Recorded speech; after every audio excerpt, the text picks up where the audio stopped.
All right, thank you all for coming on this wintry afternoon. It feels a little like winter out there. And we're delighted to have Dan Ott, Professor Dan Ott, in our Religious Studies and Philosophy Department speaking today. Dan was an undergrad at University of West Virginia in music, where he earned a bachelor's in music. He has a Master's of Divinity from Louisville Presbyterian Seminary, and he did his PhD at Claremont Graduate University in philosophy of religion and theology, and his thesis was about the church in process ecclesiology. After that, he was at St. Andrew's Presbyterian College in North Carolina, now Presbyterian University, right? Yeah, that's St. Andrew's University. He came to Monmouth in 2011, and as you know, he served many roles, and we're just delighted to have him doing all of these things with us. And his current interests, which he will talk about, include Christian naturalist theology and Christian thought. Thank you all for being here. As Chris said, the two primary strains of my scholarship are in developing and exploring Christian naturalist theologies and thinking about nonviolent and pacifist philosophies. Sometimes those two strains meet, sometimes not. I had thought, actually, had been sort of planning all summer that I would talk about the former topic. I had an article come out this summer in the American Journal of Theology and Philosophy that I think is probably my best scholarship to date. It's part of a two-essay set that I wrote with a friend and colleague from United Seminary in Minneapolis. The set is called The Religious Qualities of Naturalistic God Metaphors. And then Demian's piece is called The Spirituality of Size, The Religious Qualities of Pantheistic God Metaphors. And my piece is called Naturalistic Fruits of the Spirit, Faith, Hope, and Love. As I was thinking about that presentation, I think it would have been okay, but I think I would have ended up giving you sort of a lot more background to that piece than talking about the piece itself, because it's really an internecine debate between my friend and I, and so what's good about it, I think, is sort of the subtlety of it. So the background of it would have been interesting and good, but not quite what I was hoping to give to you. So then, about a month ago, this came in the mail, and I knew within moments that this is what I wanted to talk to you about. This is the Presbyterian Outlook. I will confess up front that I may have an in with the editor. The new editor-publisher of the Presbyterian Outlook is my spouse, Terry. So we got to think together about the content of this magazine that was entitled Supporting Our Soldiers, Stories from the Frontline, Moral Injury, and Military Chaplaincy. And I wrote an article for this, and that will be sort of the last piece of this presentation. And I'll tell you a little more about the setup of that issue of the magazine. First, though, I wanted to start with a little bit of a few autobiographical comments. And I offer these not so much as sort of an origin story, but I hope they'll begin to give you a sense of how my own pacifist philosophy has evolved over the years and what some of the contours of that philosophy are. I also offer it because several pieces of this will give you some of the background that will help you make sense of the article at the end. So I wanted to start with my dad, actually, and going all the way back to my childhood. My dad was an ex-Marine. He was Calvinist. I remember his long sermons wherein he stuck very close to the biblical text. But I also remember him from a young age, probably about junior high, taking me to anti-nuclear armament rallies. I also remember him getting in trouble with the elders at his church because he pretty clearly took the side of the Union when they were out on strike from a bridgeworks factory. Thank you. In my hometown. So the seeds of peace and justice work were sown very early. Fast forward to my college years, I did an honors self-guided reading project on the ethics of nuclear armament and deterrence. I was also working that summer as an entertainer at an amusement park, singing and dancing and doing gunfights. And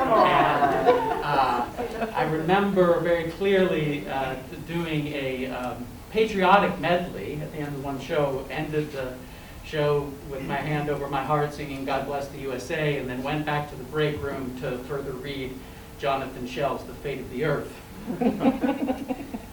During my college years, Desert Storm broke out. I was deeply worried about that war and filed with the Presbyterian Church USA as a conscientious objector. Now fast forward to my career, the beginnings of my career at St. Andrew's Presbyterian College. St. Andrew's, the student body there was about 35% African American, but we had only one African American on our faculty, so not a sort of dissimilar situation from here at Monmouth. We had one Latino in psych, and very little in our curriculum for our students of color. So I hearken back to my graduate years. I'd taken some courses in liberation theology, in South American liberation theology, in African American liberation theology, in womanist theology, and in womanist literature.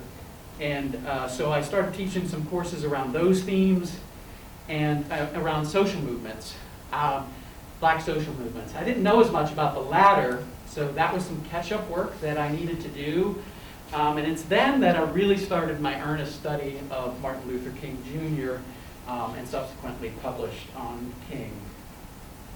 When I started to dig into King, I actually wasn't aware of how sort of profound and nuanced his philosophy of nonviolence and pacifism was. And so that was a big moment for me to begin to really pursue that in a serious way. My first semester at Monmouth, Hannah Shell bequeathed to me a course called Faith and Solidarity. And in that course, I, in rather quick succession, taught William James's pragmatic philosophy, Reinhold Niebuhr's just war theory, and Martin Luther King Jr.'s philosophies of nonviolence and pacifism. That teaching experience led to an article titled Toward a Realistic Public Pragmatic Christian Pacifism. And thank goodness Chris doesn't have the right notebook, but I think my first colloquium was under that same title. It's somewhere. So yeah, check it today. You'll have to go back and research. That article and talk were really trying to carve out a place in Christian theology for pragmatism, for a pacifism that was not idealist and sectarian, but rather pragmatic and public. Soon after I got here, Anne Mayberry and Hannah Shell and I started dreaming of a Peace and Justice Studies program here at Monmouth College. We went off to Kroc Institute at Notre Dame, what they call Peace Camp, and they had the whistles and everything. It's kind of fun. And the three of us sketched out what became eventually the Peace, Ethics, and Social Justice program here at Monmouth College. And I started teaching the intro course in that sequence. And one of the things that I realized very early on in teaching that course was that I needed a way for my students and for me to really wrestle with the reality of war. If we were going to talk about the ethics of war and peace, we needed to really be able to wrestle with the reality of war. So early on I adopted, and it worked pretty well, a book by Michael Hedges called War is a Force That Gives Us Meaning. I drew on some artistic expressions. David Wright actually came to class, I think, from the very first time I taught the class, and did a couple sessions on the poetry of witness, which was very, very helpful. So pause on the class. I'm going to come back to that in a second.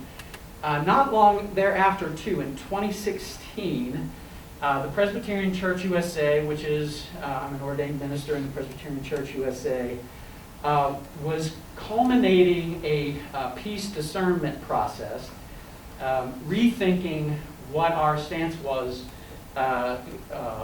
vis-a-vis war and peace. And there were 5 peacemaking affirmations that were drafted. They were sent out to all of the regional bodies all across the nation, and I was hired as a consultant to analyze the responses from the regional bodies with regard to those 5 affirmations. So I cataloged it wasn't very well done if you're a social scientist, but as best a humanist could do, I cataloged things. I didn't code them, but I grouped them, collated them. And I also offered some sort of alternative language, mostly as a sort of way to comment and bring what I was seeing to a head. I offered some alternative language to these 5 peacemaking affirmations, mostly to focus a little more on nonviolence and to clarify some of the language that I thought just wasn't resonating with the people in the pews, if you will. But I didn't think that would go anywhere. I thought it would just be for the committee's reference because it was very late in the process.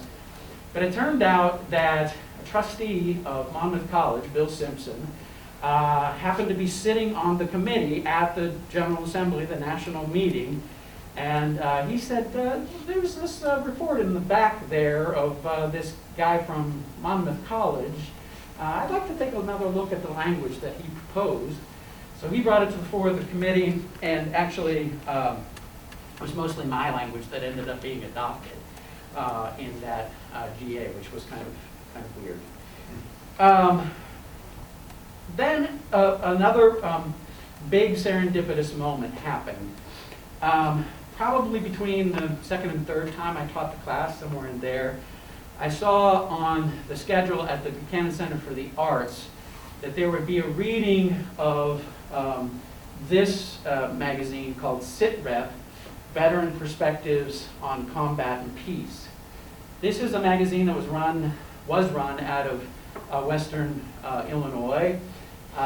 It was edited by veterans.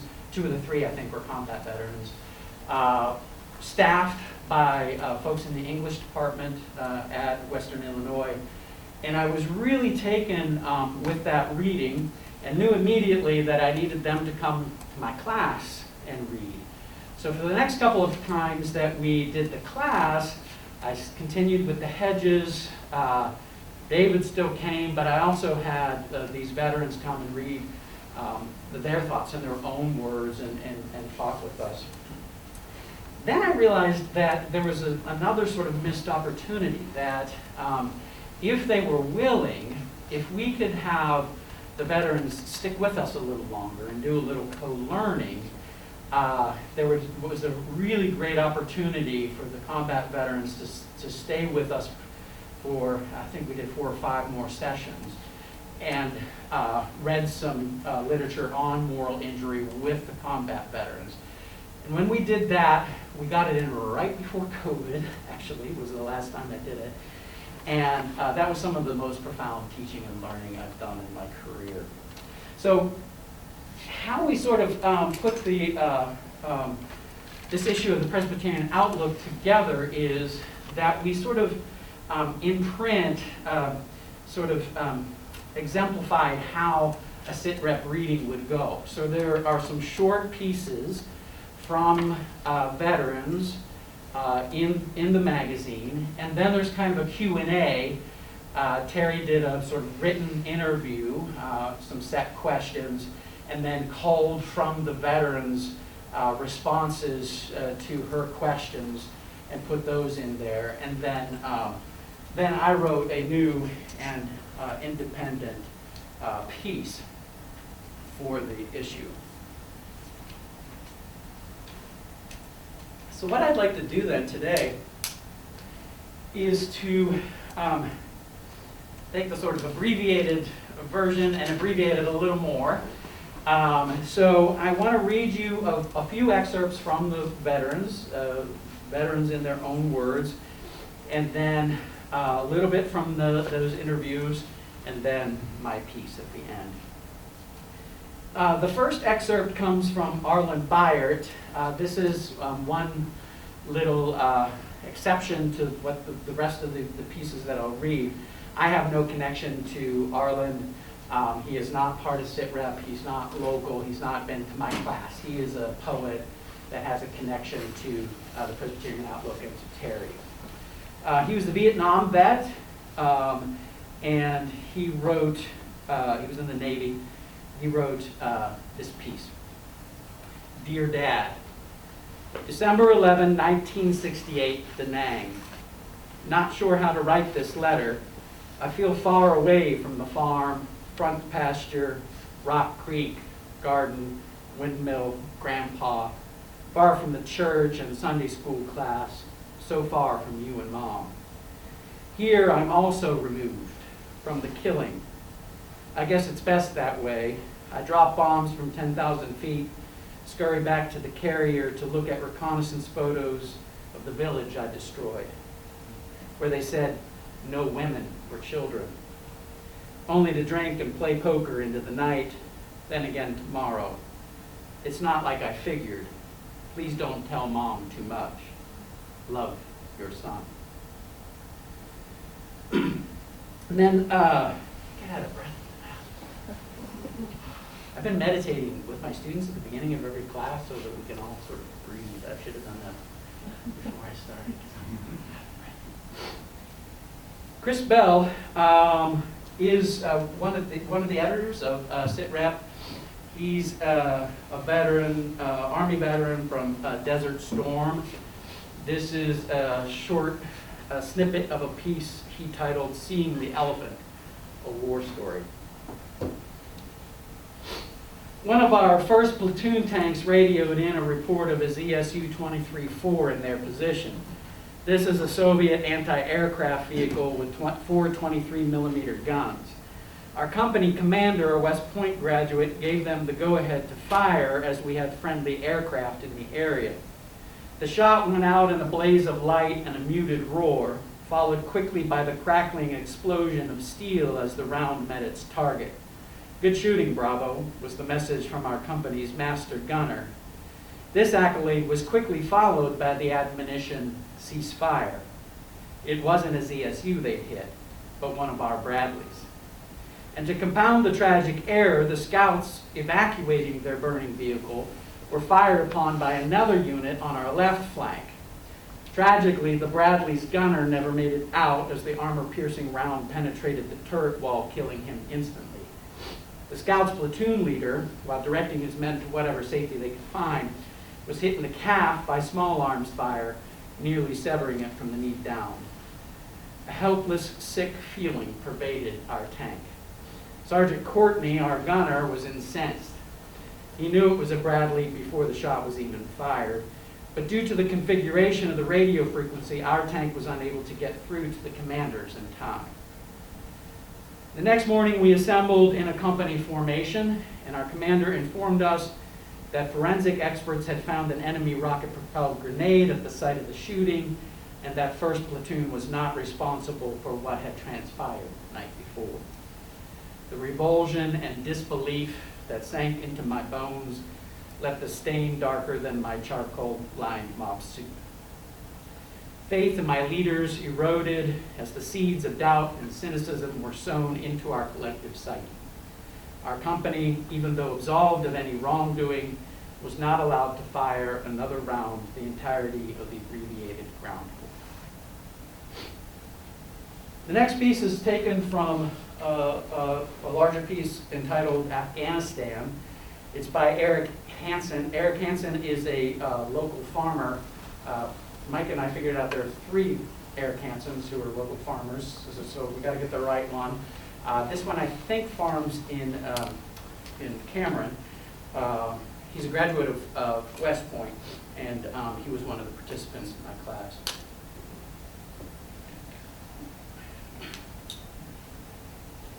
Monday, 8 November 2010. I can't believe, did I say, well, the piece is titled Afghanistan, so you can guess he was deployed in Afghanistan. He was the commander of an infantry unit. Monday, 8 November 2010. I can't believe I'm still alive. Today was the worst firefight yet. We pushed south, far south. We tried to get to the village of Call the Commandant or some shit like that. We stayed as far east as we could on infiltration. Things aren't as bad over there, and there's good cover from all the collets. We took an RPG and some small arms fire about 1 kilometer from our objective. It wasn't much, so we pushed on. About 150 meters later, we saw a group of men sitting by their house, so we called them over. They said they heard the gunfire and stopped working in the field. The old man seemed genuine, and he was friendly. All he wants is security, he said. Wouldn't that be nice? All the Taliban needs to do is stop firing at us. Then we won't kill anyone. Americans will think we've won, we'll leave, then they can all take over again. This war is unwinnable. Thursday, January 2011.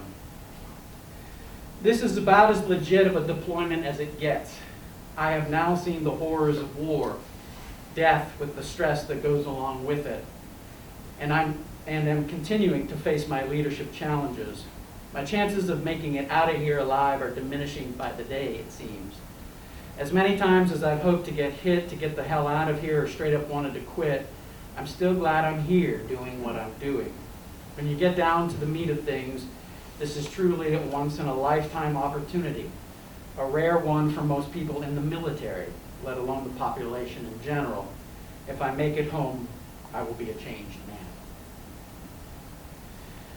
Finally, a couple of snippets from the interviews. I'll read some answers from Eric Hansen, and then the other person that I'll read some answers from is Ryan Braunoff. Ryan is actually a graduate from Monmouth College in English. I see some head nods. Some people remember Ryan. He's actually published quite a bit since he graduated from here. He graduated from here after his service. He's in the area still, and he visited my class. He was a Navy corpsman in Iraq. First question was, what did you expect military service to be like before you entered it? Ryan Braunoff: I thought I would find an easy job and just ride the system for a while. I joined in '98, and the U.S. was not directly involved in any wars. The joke was on me. Because I was an animal science major in college and my test scores were pretty high, I was made a corpsman, a medic. I would end up serving my entire time with Marine infantry. I never thought I would have to go to war, but I did 3 times. Next question was, what was the most rewarding aspect of your military service? Ryan Braunoff: the friends and family I established along the way.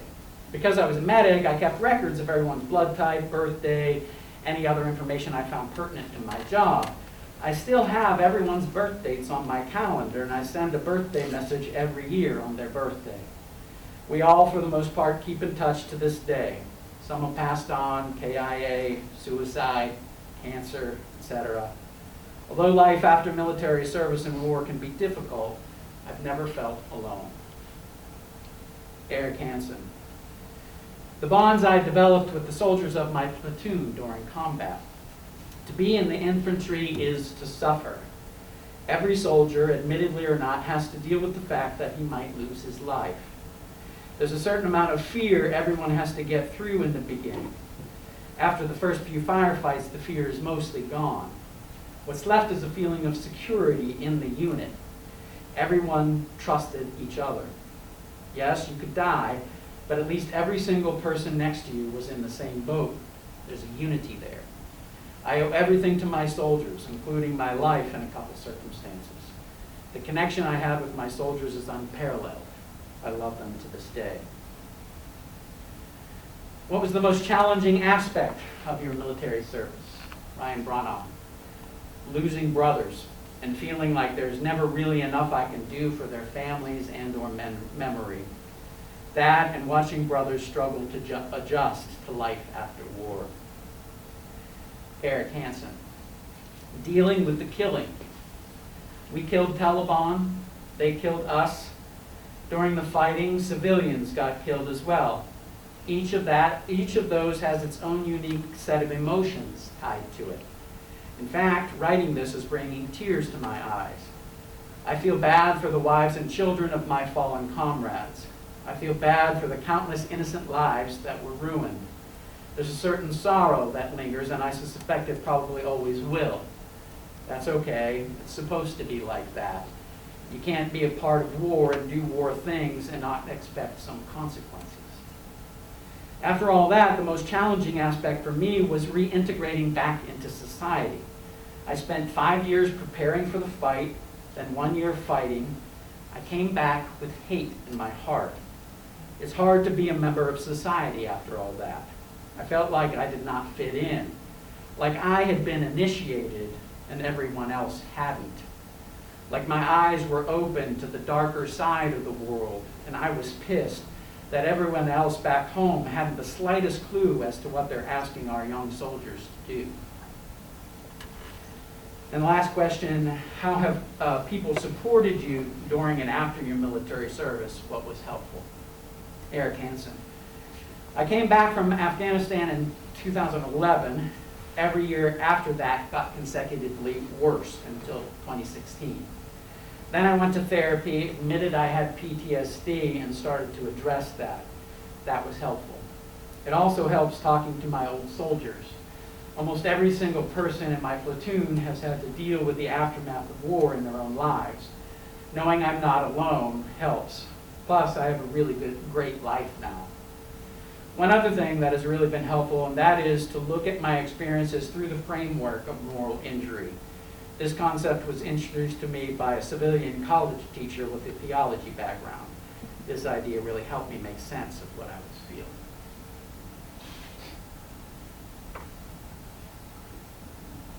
feeling. And finally, my piece entitled Killing.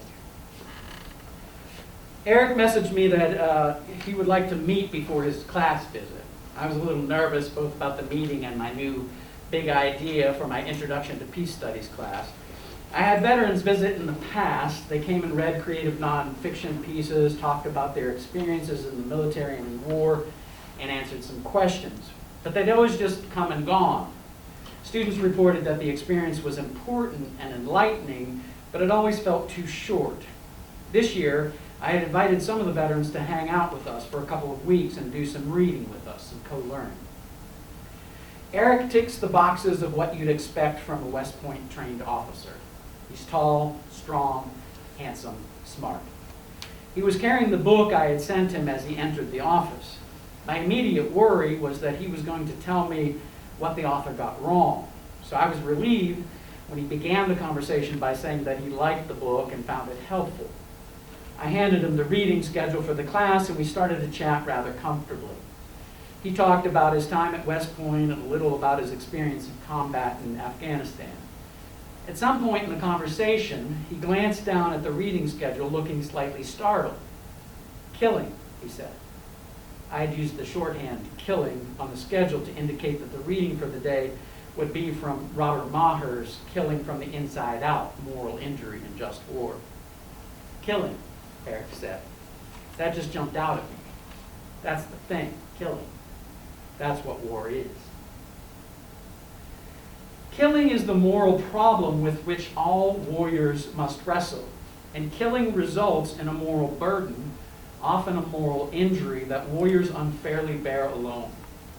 In broad and general terms, moral injury results as warriors try to navigate multiple moral worlds.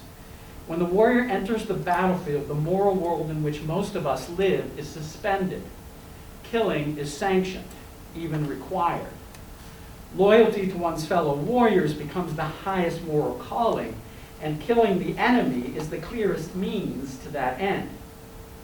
When the warrior leaves the moral world of the battlefield and re-enters the non-moral world, the warrior is often disoriented.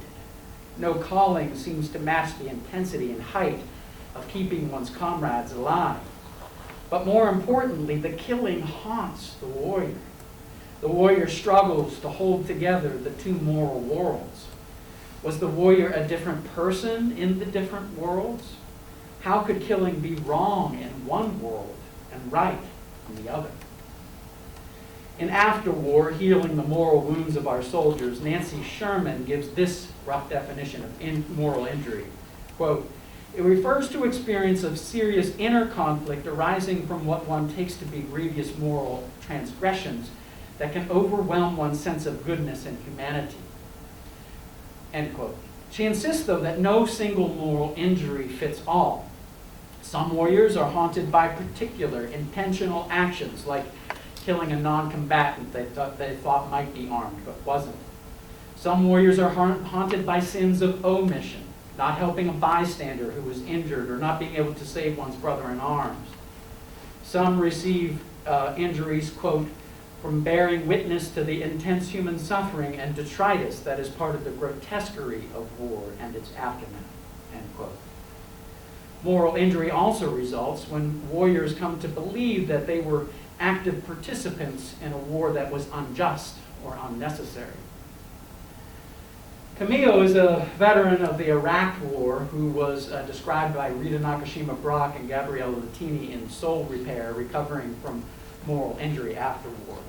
He makes this distinction between post-traumatic stress disorder and moral injury. In clinical terms, PTSD is a mental health condition marked by certain symptoms like nightmares, flashbacks, anxiety, suicidal thoughts. Camillo describes that as a breach of trust with the world. Moral injury, on the other hand, is a violation of one's own moral identity, a violation of one's internal world. Camillo fought a war that he deemed to be illegal and immoral. He allowed prisoners of war to be tortured, and he killed unarmed civilians. He also participated in the violation of a land and a civilian population. All of this was absolutely at odds with Camillo's own internal moral world, a world left shattered by his experience of war. For much of the history of war, there's been an effort to justify the killing that leaves warriors morally wounded. Warriors have been valorized, made to be heroes and heroines, even gods. Many times their killing has been said to be blessed by or even commissioned by God. Many theories and philosophies have been developed to rectify the seeming contradictions of war and non-war moral worlds. Of course, in Christian thought, just war theory has had a prominent place. While we should hasten to say that just war tradition has always meant to be a way to limit war, to put moral constraints on the waging of war, it has also been used as a tool to justify the killing. The tradition of just war theory is rich and varied, but most philosophy encyclopedias or catechetical resources break it down into 7 criteria. 5 criteria address the morality of entering war, jus ad bellum: just cause, right intention, proper authority, last resort, and reasonable expectation of success. Again, we should emphasize that many thinkers throughout the Christian tradition have set these bars rather high. Augustine, for example, argued that mere self-defense was not a sufficiently just cause. The goal would need to be to inhibit the aggression of an enemy, or in other words, the goal must be peace, not mere self-preservation. The other 2 criteria to justify action, the other 2 criteria are to justify the actions taken on the battlefield, jus in bellum. And these are discrimination and proportion. Non-combatants should be protected, and no more force than is necessary should be employed. The reader may already be thinking of the obvious violations of these criteria that seem inherent to modern warfare. How were the criteria of discrimination and proportion honored in the bombing of Dresden, let alone Hiroshima and Nagasaki? How does one properly guard non-combatants in an age of terrorism and guerrilla warfare and suicide bombings? When the United States government characterizes its own strategies as shock and awe, or terrorizes communities with the relentless buzz of its drones, what accounting for proportionality is there? Robert Maher argues that there is an even more egregious blind spot in the just war tradition, the moral injury of warriors. In Killing from the Inside Out, Maher points out that just war tradition was heavy on jus ad bellum, light on use in bellum and nearly silent on use post bellum. We can say that there are basically two classes of participants in war, sovereigns and soldiers. Sovereigns are the rulers who decide when to go to war and whether a war is just. Soldiers obey orders. Just war theory is really for the sovereigns then. It's for rulers and church authorities and theologians to justify the killing. The soldier may not ask about the morality of war. Even in battle, the tactics and strategies come down the chain of command, and the soldier has no say in weighing the thin and shaky criteria for just combat. But it is the soldier who is left with the aftermath of war. It is the soldier who is left to deal with the killing after war. Maher prophetically asked the question of whether the sovereigns ever consider the wounds of those who survive war, and whether they themselves ever suffer from moral injury. Quote, "How many emperors, kings, princes, presidents, politicians, or yes, popes, who have put their lips to the horn of war, have suffered from or at least complained of moral injury from war?"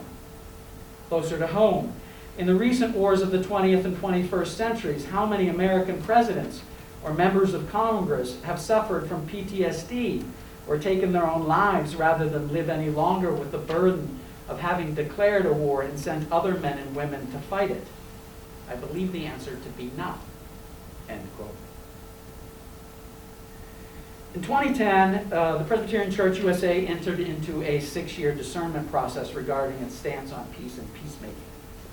The result was a report to the 222nd General Assembly called Risking Peace in a Violent World, and the adoption of 5 peacemaking affirmations. Chris Ioso, in 5 Risks Presbyterians Must Take for Peace, explains that our internal debates about peacemaking are still reflected in these affirmations, as in the first sentence of the 4th affirmation. I'll tick off the various approaches here for you. Learning from nonviolent struggles and counting the cost of war, we draw upon the traditions of just war, Christian pacifism, and just peacemaking to cultivate moral imagination and discern God's redemptive work in history. Here we see an affirmation of several approaches to peacemaking, but the tensions among them are underemphasized in the report and in Ioso's book. To be sure, these texts helpfully mine all these traditions for invaluable resources and active approaches to the pursuit of peace, and we might be able to piece some of them together. But how do we justify any war if we are committed to nonviolence? How do we affirm the often absolutist stance of Christian pacifists if we intend to be pragmatic in our approach to peace? For my small part in the process, I tried to push for an emphasis on nonviolence. Nonviolence gives us strategies for dealing with conflict, tactics for combating injustice, and a philosophy that affirms the sanctity of human personhood.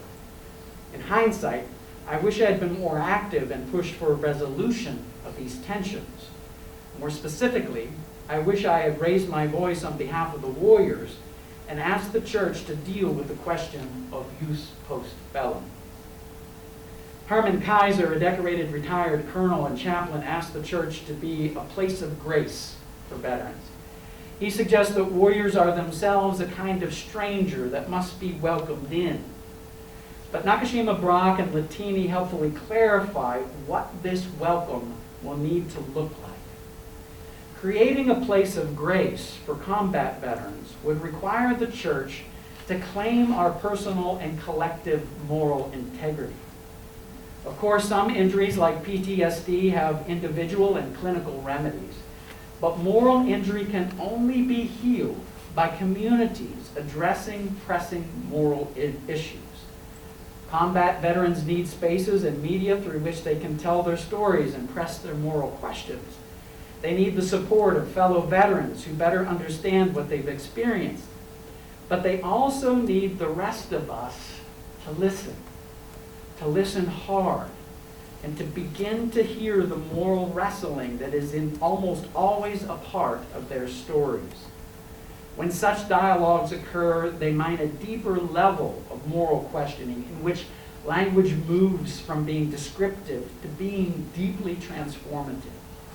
Speaking about moral injury places morality, justice, and human dignity at the center of public attention and exposes a collective amnesia about war, its victims, and its aftermath. The fourth peacemaking affirmation adopted by the General Assembly also contains these words: even as we actively engage in a peace discernment process, we commit ourselves to continuing the long tradition of support by the Presbyterian Church USA for our sisters and brothers who serve in the United States military, veterans, and their families. We promise to support materially and socially veterans of war who suffer injury in body, mind, or spirit, even as we work toward the day when they will need to fight no more. Christioso perhaps rightly sees in the phrasing a tacit assumption of a present need to fight and a tension that results with our affirmations of nonviolence and peacemaking with the need to fight. But perhaps there is a larger opportunity in this language regarding attending to veterans' injuries in body, mind, and spirit. Perhaps this attention to and support of veterans can lead to the kind of moral questioning and dialogue that Nakashima Brock and Latini advocate. Perhaps this dialogue will lead us to joining with Maher and declaring just war a dead letter due to its inattention to moral injury. Perhaps this dialogue will cause sovereigns to finally face the killing.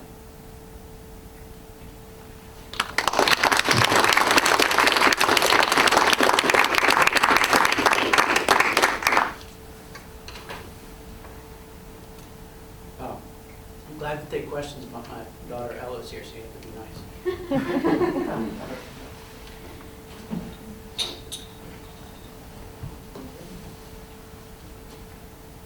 Dan, thanks for that talk. I appreciated it. And I teach just war theory in my classes sometimes, and it's great to be reminded of the need to expand the use postponum as well as thinking about moral injury, which I don't do enough of, and this is a good reminder of that. I had a question, because I know moral injury is a concept originally, I think, came from psychologists who were focused on the administrators or people that were in kind of command positions, perhaps that were making decisions that would lead to,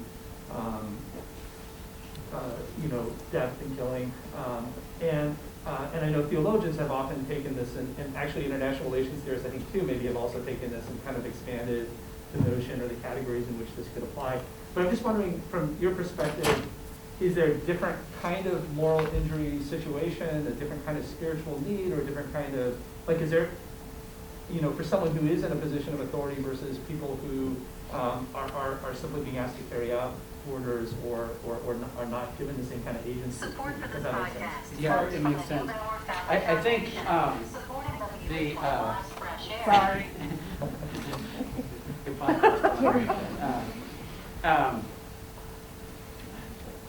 Clinically, of course, the biggest difference is the proximity to the trauma, right?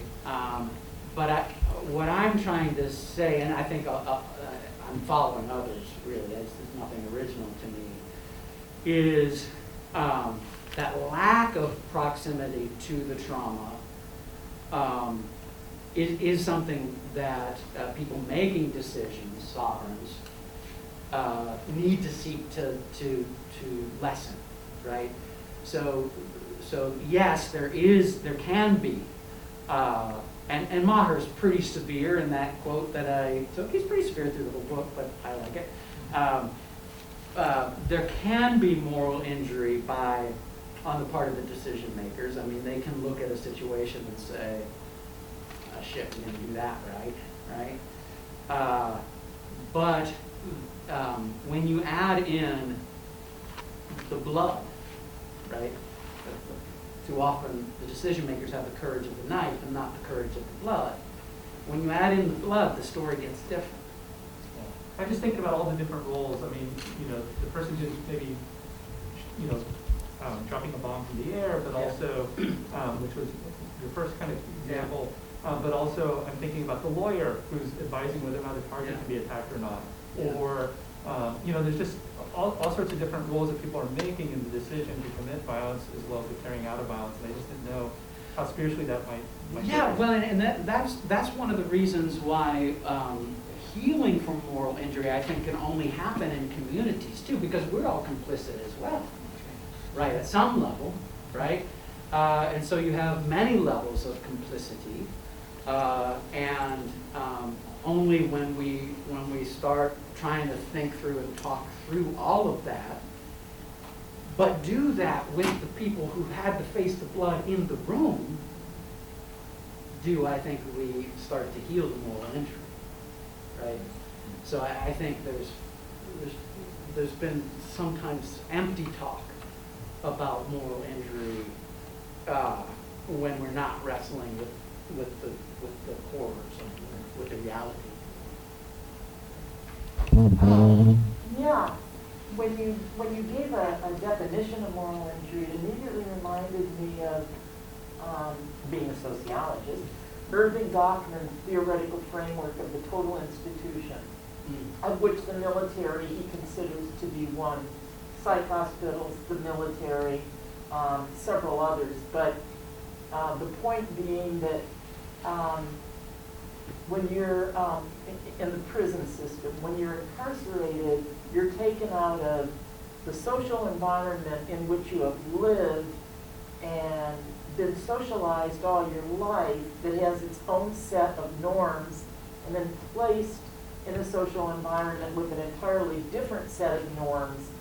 And part of his questioning was, if prison, and at the time Goffman wrote this, prison was, a major goal of prison was rehabilitation. Mm-hmm. But can any rehabilitation ever take place under those circumstances? But this conflict, and military think that you're taken out of your life, your community, with a set of norms that no matter what you're, are you a Second Amendment person or not, the idea of death and wounding and injury is abhorrent. Yeah. And then you're not encouraged and to be avoided at all costs, and then put in a social environment where the norms are almost turned upside down. Yeah. And I mean, I'm sure you're familiar with Goffman if you've been. I'm not familiar with Goffman, Oh, but it absolutely resonates because actually there's a growing literature in moral injury literature and in trauma literature that I would call, I don't think anybody else is necessarily calling it, sort of comparative trauma theory, if you will. So taking a look at moral injury in systems of incarceration and comparing how or philosophy or both. How they relate to or compare to moral injury in a setting like a battlefield, right?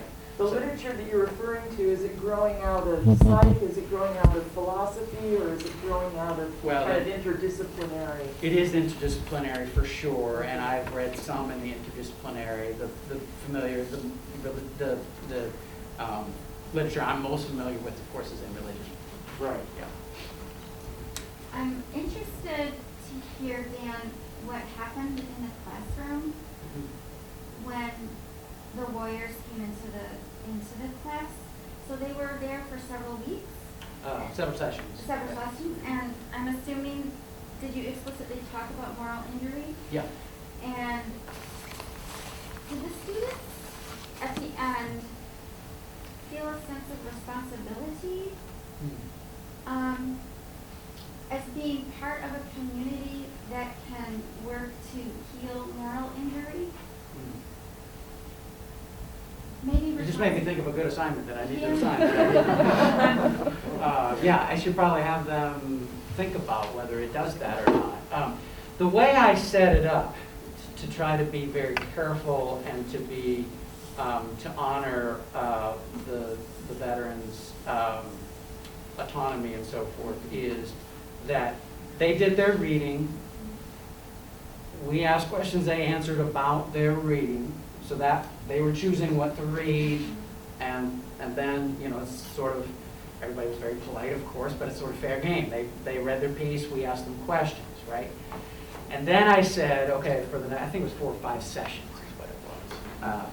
I said, we're going to be reading Maher's book together, and now we're all just sitting in a circle. Some of us have direct experience with this, Some of us don't.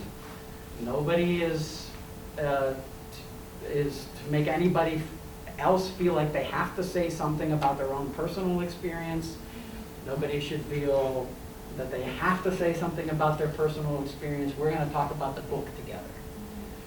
The combat veterans did say some things about their experience. One of the things that they were really working through for themselves, because Maher doesn't do it as much, I'm going to do Nakashima Brock and Latini's book this time, because they spend more time defining moral injury. Maher moves through that pretty quickly and onto his arguments about just war. So I'm going to stick with the moral injury a little longer. But one of the things the veterans were doing was themselves sort of hashing out, like, I've been working on this PTSD shit for years, and now where does the moral injury piece fit, and what more is that, if it's any more, what kind of different help does that? So those were the kinds of comments they tended to make. I think because they were a little older and didn't want to dominate, they weren't super vocal. I mean, they almost every session, everyone said something, everyone that was there. They also were spotty in their attendance, so I think Eric was the only one who made every one. They were a little bit in and out, because they have lives. But I didn't give the students a big reflective piece at the end. The overall impression I had from the students was my goal of making the reality of wars present to them was definitely accomplished. They were able to listen deeply to these veterans' experience, and so that was the main thing I told them. Yeah. So, how do you imagine? You didn't mention the word forgiveness or redemption, and I'm wondering how forgiveness and redemption fold into moral injury and how one addresses moral injury. And that is, are people who have been morally injured seeking forgiveness? Who's granting the forgiveness? From whom? Right? Is part of recovery seeking forgiveness from the people that you injured? Is this going back to Afghanistan?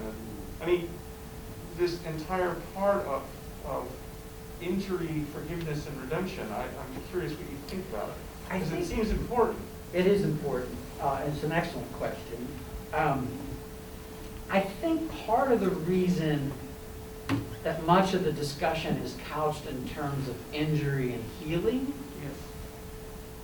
is because the matter of forgiveness is so difficult. For precisely some of the things that you started to point to. Who forgives whom? Right. These warriors in many cases knew exactly what they were doing as they did it. Do they have a right to ask for forgiveness from someone? But there's serious theology there. I mean, the notion that every sin is forgivable if you ask for forgiveness is a particular position, right? I mean, sure. And then there's the huge question of self-forgiveness. Yes. Which may be the hardest of all. And sort of cataloging as I'm saying this, so it would be interesting to make a study of it. When I read warriors in their own words on this issue, they almost never say that. Yes. So they say dealing with it. You heard Eric say, those are the consequences. I did war shit. This is what I get, right? He says now, I got a great life. He's found a way to live with it, right? But, and I wouldn't dare to ask him, whether he would say that he could ever forgive himself, I don't know. And you don't, I guess my best answer, I think you're right, especially in a theological context. It's a big, important question, but in some ways, it's certainly not a question that a non-warrior theologian can begin to answer, right? Warriors would have to answer that question for themselves. And I actually would be even afraid to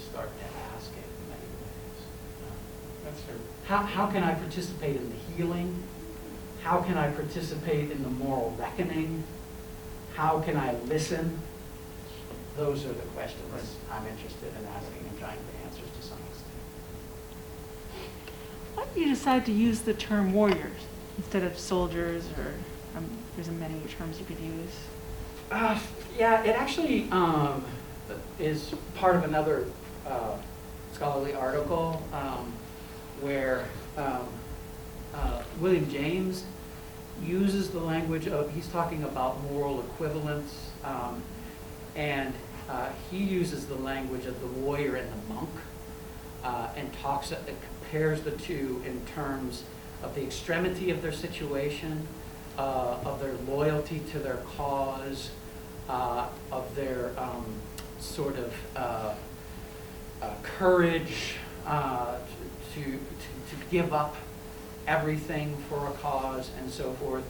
And so he thinks, James is saying, that we have to find causes that are equal to war, equal to the kinds of devotion and loyalty that warriors exhibit that aren't war, right? So what would be those causes that many of us could engage in that aren't necessarily the warrior or the monk? How do we foster that kind of moral intensity and loyalty in ourselves? So I think I picked it up from James and just carried it over, and then it's kind of just now the way I talk about it. I want to go back to the concept of the sovereign that you were speaking about. If we go back to the very basic concept of the sovereign, is the one that is like above law and above the moral, Yeah.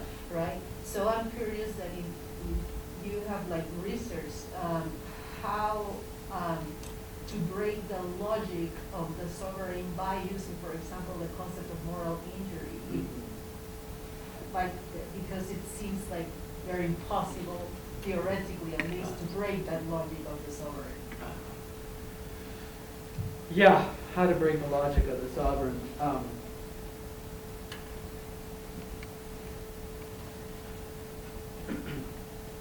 So one of the moves I make in that short article that I probably should write now a scholarly article that's sort of the equivalent of this, I think, because this truncates some things.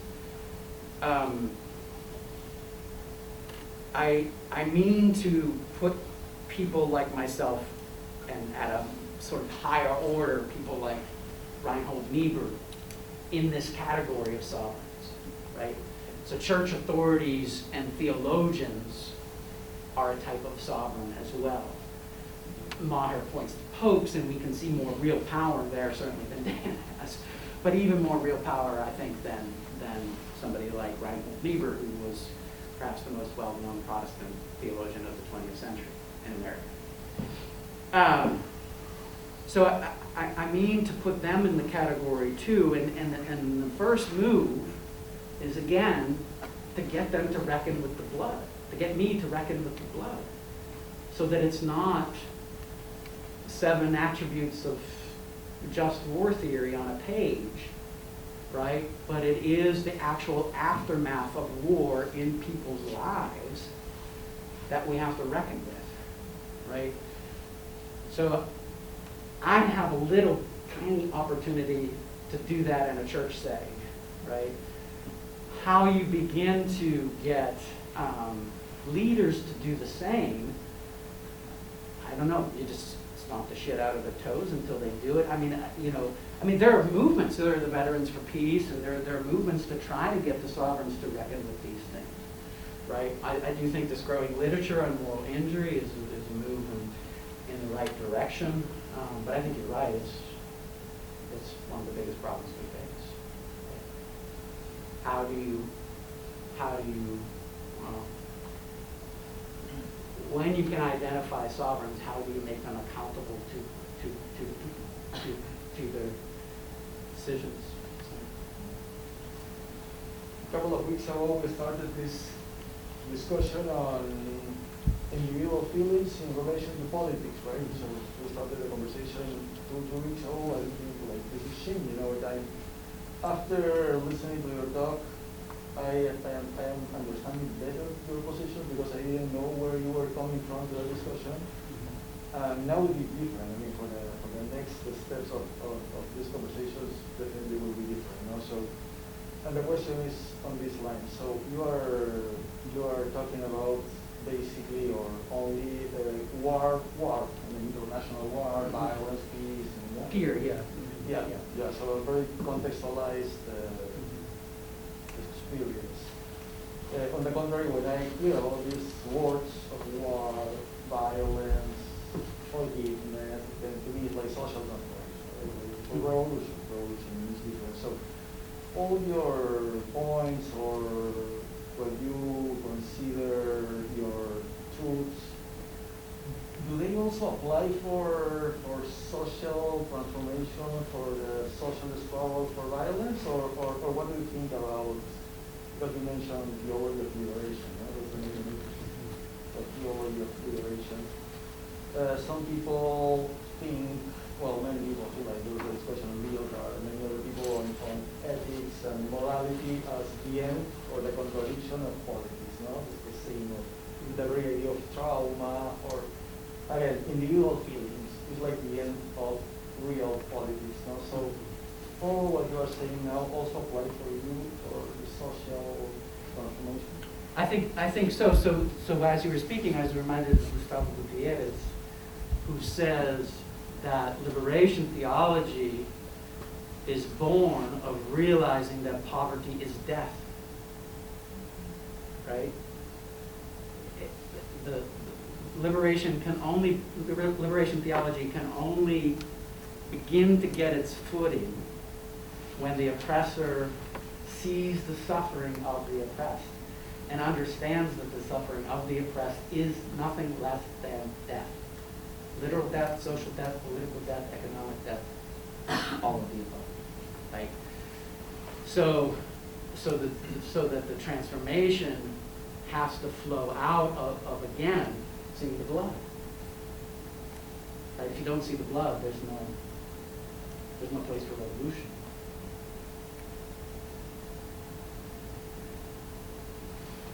I think it's a related question. But I see on the face of it how there are two moral worlds, and one needs to be suspended to move into the other one. But it also sounds like you're suggesting that really those two moral worlds aren't so different.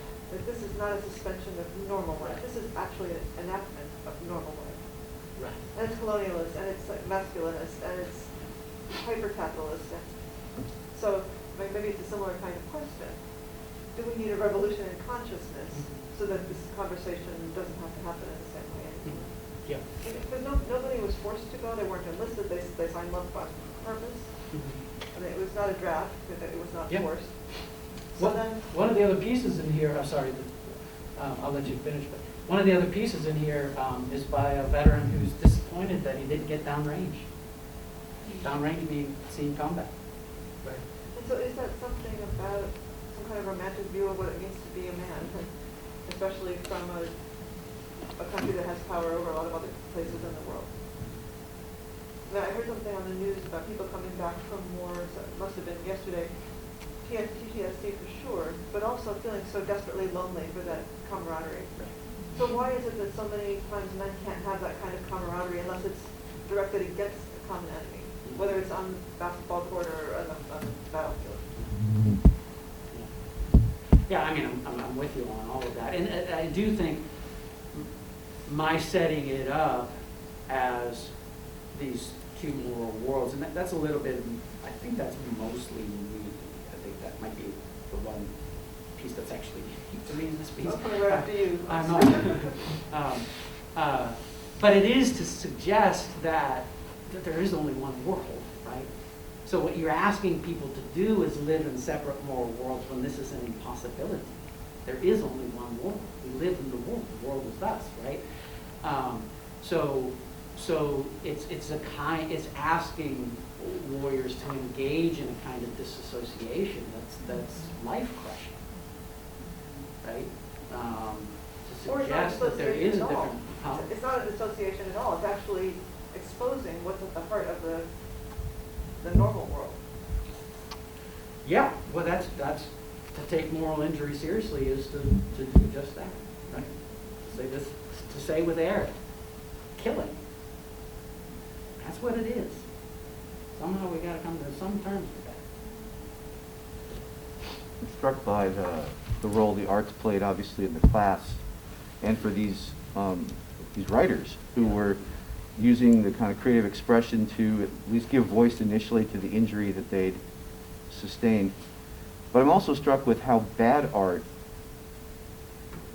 shapes the way that these soldiers and veterans have been taught to think about what they've done, and how different that is from the idea of moral injury.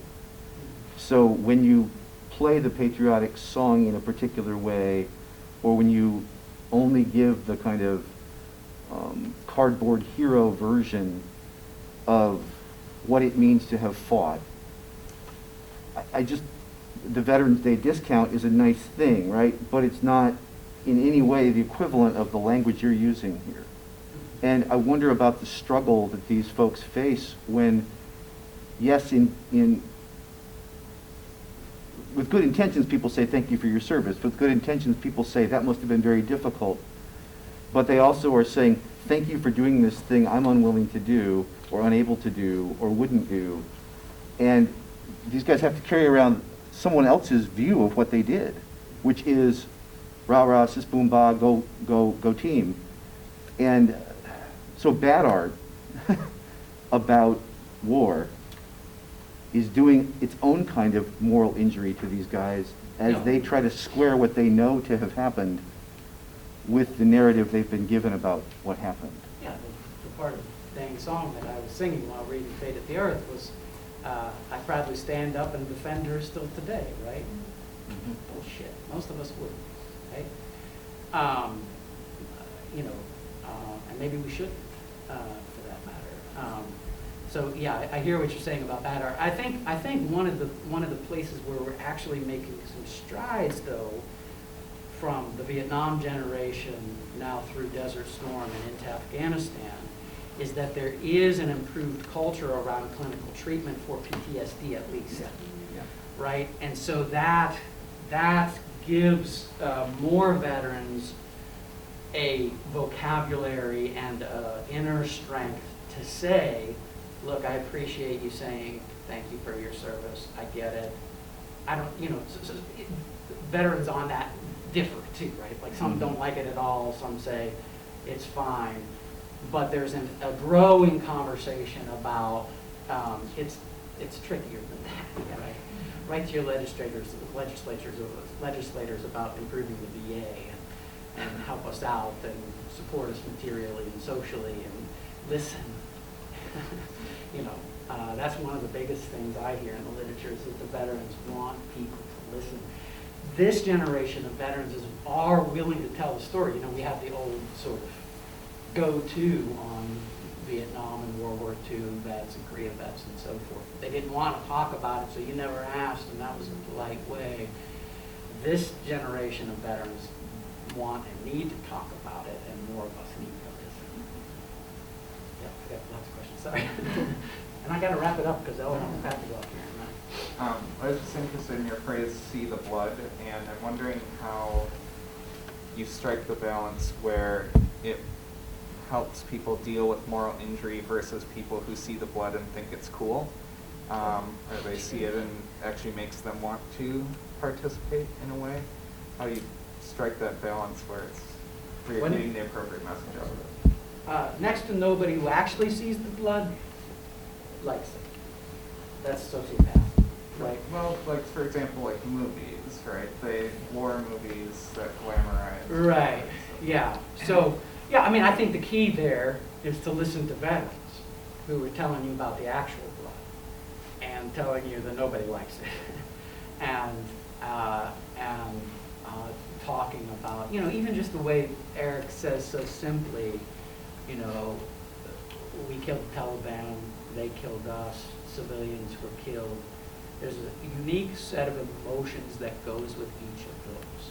Right? And I've seen him multiple times, flooded with tears as he says that. Nobody thinks that's cool, right? So it is a matter of getting them beyond the movies and so forth to actually listening to veterans. And veterans will tell very real stories about what that's actually like to see the blood. And both in the military and the general population, sociopaths are very rare. I think some people think that a lot of people that enter the military are sociopaths. This is far from the truth, right? The military will try to get rid of them as soon as they can find them. They don't want them anywhere near, right? So these are regular folks who are doing the killing, right? And so when they see the blood, they're deeply affected. I saw two more hands. I think it was. Go ahead. Mine was more of an observation. I'll shoot you an email. Somebody else can go.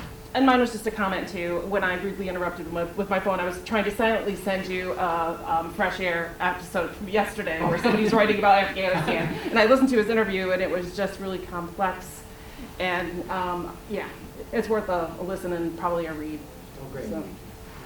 What's any reason? Well, I mean, just thinking about like PTSD and the VA, right? So the VA has really progressed a lot of clinical work and manualized treatments for folks with PTSD, but not everybody who's exposed to trauma develops PTSD. Right. And what I'm taking from your talk is that everybody that's exposed to war or sees themselves connected to war does develop some type of moral injury. And so when I think about that from a psychological framework, I'm thinking treatment has to look different, right? Like moral injury wouldn't be manualized care. You're talking about like healing as community. So I'm curious, like healing as community, is that like consciousness raising groups? Is that group psychotherapy? Is that individual psychotherapy? Is it like bringing veterans into classrooms for people to have more exposure? Like what is the healing component? Okay. Yes. It is all of those things. It's sit rep, right? It's conferences that bring the Soul Repair Center at a Bright Seminary actually brings conferences together with combat veterans and church folks and just listening sessions, right? It's bringing some veterans into the classroom. It's you all being so kind to listen to me give voice to some of these veterans today. I think all of that, right? One of the outcomes in the classroom too is definitely that Ryan and Eric definitely specifically wrote to me and said this was helpful to me. Please know that it was healing for me to be a part of that class. Yeah. Thanks, Dan. Thank you.